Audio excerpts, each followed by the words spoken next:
1 करोड़ का सवाल देखा, 5 करोड़ का सवाल देखा, सवाल 7 करोड़ का भी देखा, लेकिन इस बार सवाल है 140 करोड़ का। 140 करोड़ उम्मीदों का। तो तैयार है टीम इंडिया जवाब देने के लिए। डीपी वर्ल्ड एशिया कप शुरू हो रहा है सोनी लिव और सोनी स्पोर्ट्स नेटवर्क के टीवी चैनल्स पर।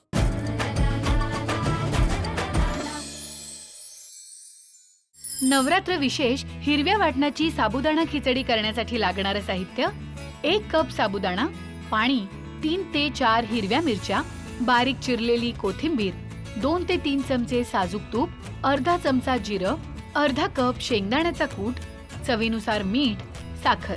साबुदाणा स्वच्छ धुवून भिजवून घ्यायचा. आता हिरव्या मिरच्या आणि कोथिंबीर वाटून घेत तूप जिऱ्याच्या फोडणीत हे वाटण घालायचं आणि परतायचं. आता यात साबुदाणा, शेंगदाण्याचा कूट, मीठ आणि साखर घालत हे मिश्रण एकत्र करायचं आणि परतून घेत शिजवायचं. झाली आपली नवरात्र उपवास विशेष हिरव्या वाटणाची साबुदाणा खिचडी तयार.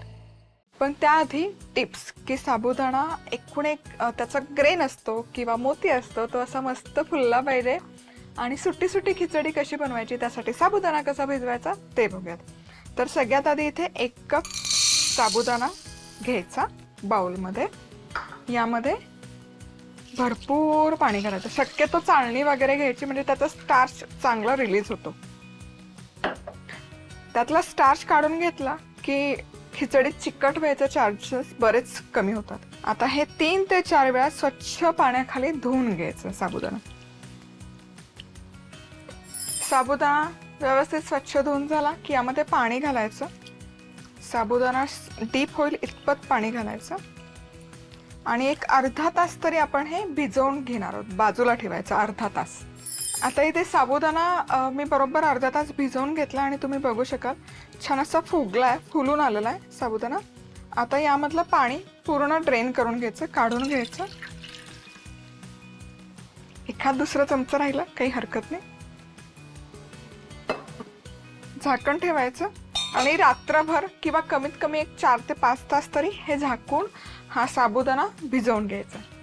आणि इथे आता हा साबुदाणा मी रात्रभर भिजवून घेतला आणि तुम्ही बघू शकाल एकूण एक साबुदाण्याचा जे पल आहे, मोती आहे, तो मस्त असा फुलून वर आला. खूप सुंदर फुललाय साबुदाणा आणि अजिबात चिकट नाही वाटत आहे. मस्त असा मोकळा मोकळा झालाय. आता काय करायचं, आता हिरव्या वाटणातली आहे त्यामुळे वाटण करायचं अर्थातच. तर मिक्सरच्या भांड्यामध्ये एक 3 ते 4 हिरवी मिरची घ्यायची. यामध्ये कोथिंबीर घालायची खूप सारी. बरेच जण उपवासाला कोथिंबीर खात नाहीत, तर इन दॅट केस नका वापरू, म्हणजे खात नसाल तर नका घालू. झाकण लावायचं. आता हे मिक्सरला वाटून घेऊयात. आता हे वाटण झालं व्यवस्थित की पॅनमध्ये साजूक तूप गरम करायचं. एक साधारण 2 ते 3 चमचे. मला साजूक तुपातली खिचडी जास्त आवडते. त्याचा स्वाद खूप छान उतरतो तेलापेक्षा. तेल वापरायचं असेल तर शक्यतो शेंगदाणा तेल म्हणजे गोड तेल वापरायचं. आता तूप व्यवस्थित गरम करून घेऊया.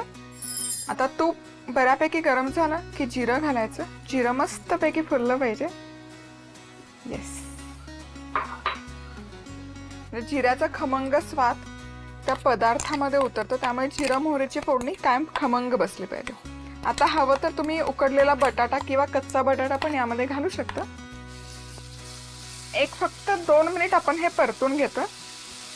चला तर मग हे 1-2 मिनिटभर परतून झालं वाटण की यामध्ये हा भिजवलेला साबुदाणा घालायचा.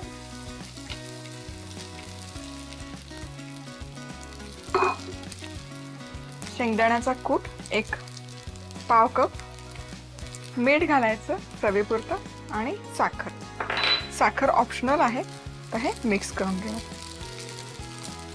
आणि खिचडी आहे ना कधी झाकून शिजवायची नाही. झाकण ठेवून, झाकण ठेवलं तरी त्यातला स्टार्च रिलीज होतो आणि मग साबुदाणा चिकट होऊ शकतो. त्यामुळे खिचडी बनवताना कायम अशी परतूनच बनवायची.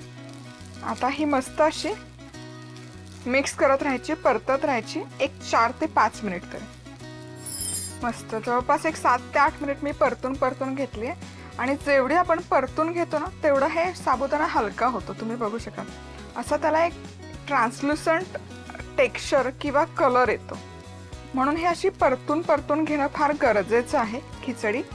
आणि रंग तर भन्नाट आलाय कोथिंबीरचा. आणि कोथिंबीर नसेल चालत, जसं की मी सुरुवातीलाच सांगितलं, कोथिंबीर नसेल चालत तर फक्त हिरव्या मिरचीचं वाटण जरी लावलं तरी रंग नाही येणार, पण चव सुरेख लागते. म्हणजे मला विचाराल तर मिरचीचे तुकडे घालून खिचडी खाण्यापेक्षा मला असं हिरव्या मिरचीचं वाटण लावलेली खिचडी प्रचंड आवडते.